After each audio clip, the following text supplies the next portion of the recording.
ഇന്നലെ അപ്പോൾ ഞണ്ട് റോസ്റ്റ് ആയ സ്ഥിതിക്ക് ഇന്ന് നമുക്കൊരു മീൻകറി ആയാലോ? അപ്പതേ അതിന് മുമ്പ് നമുക്ക് വറുക്കാനുള്ള മീനങ്ങ് മുളക് വെട്ടി മാറ്റി വെക്കാല്ലേ? അപ്പതേ സൂചിക്കൊഴുവയായിട്ട് നമുക്ക് ഇന്ന് വറുക്കാൻ കിട്ടിയിരിക്കണത്.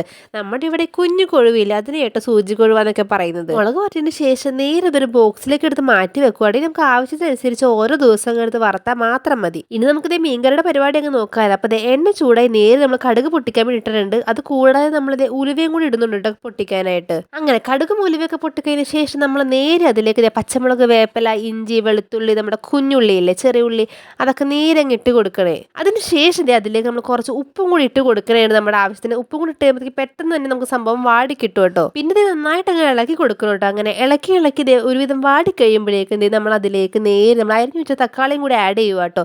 അങ്ങനെ തക്കാളിയും കൂടി ഇട്ടിട്ട് നന്നായിട്ട് തന്നെ ഇളക്കി കൊടുക്കണം. തക്കാളി കൂടി അങ്ങ് ഇട്ട് ഇളക്കി കഴിഞ്ഞതിന് ശേഷം പിന്നെ ഓരോ പൊടികളായിട്ട് നമുക്ക് അങ്ങ് ഇടാം കേട്ടോ. അപ്പോൾ മുളക് പൊടി, മഞ്ഞപ്പൊടി, മല്ലിപ്പൊടി എല്ലാം ആവശ്യത്തിന് അങ്ങ് ഇട്ടിട്ട് നന്നായിട്ട് തന്നെ വീണ്ടും ഇളക്കി കൊടുക്കുക. അങ്ങനെ ഒരുവിധം ഇളക്കി സെറ്റാക്കിയത് ഈ പരുവത്തിലൊക്കെ ആയി കഴിയുമ്പോഴേക്ക് നേരെ അതിലേക്ക് പുളിവെള്ളം കൂടി നമ്മൾ ഒഴിച്ചു കൊടുക്കുക. അതും നമ്മൾ നന്നായിട്ട് തന്നെ ഇളക്കി കൊടുത്തതിന് ശേഷം പിന്നെ നമ്മളത് ഒഴിക്കാൻ പോകുന്നത് നമ്മുടെ തേങ്ങാപ്പാലാട്ടോ. അപ്പോൾ അതും കൂടി നമ്മൾ നേരെ അങ്ങ് ആഡ് ചെയ്ത് കൊടുക്കുക.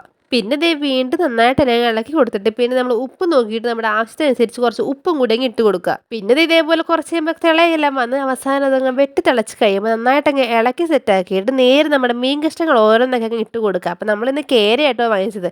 അങ്ങനെ കേര ഓരോ പീസാക്കി നമ്മൾ നേരെ നമ്മുടെ മീൻകറിലേക്ക് ഇട്ട് കൊടുക്കുന്നുണ്ട്. അങ്ങനെ തിള വന്ന് കഴിയുമ്പോഴേക്കും നേരെ അതങ്ങ് മൂടി വെച്ച് നമുക്ക് ഗ്യാസ് ഒക്കെ ലോ ഫ്ലെയിമിലേക്ക് ഇടാം. ഇനി ഇവിടെ കിടന്ന് പയ്യങ്ങ് ആയിക്കോളും മീൻകറി. അങ്ങനെ കുറേ കഴിയുമ്പോഴേക്കും നമ്മുടെ മീൻകറി ഇവിടെ ഫുൾ സെറ്റായിട്ടുണ്ട്. അപ്പോൾ ഇത് നന്നായിട്ട് തിളച്ചിട്ടുണ്ട്. അപ്പോൾ നമുക്ക് ഇനി നേരെ ഗ്യാസ് ഓഫ് ചെയ്ത് നമ്മുടെ മീൻകറി റെഡി ആയിട്ടുണ്ട്. നമുക്ക് ഇനി സൂചിക്കുഴവയും കൂടി വറക്കണ്ടേ.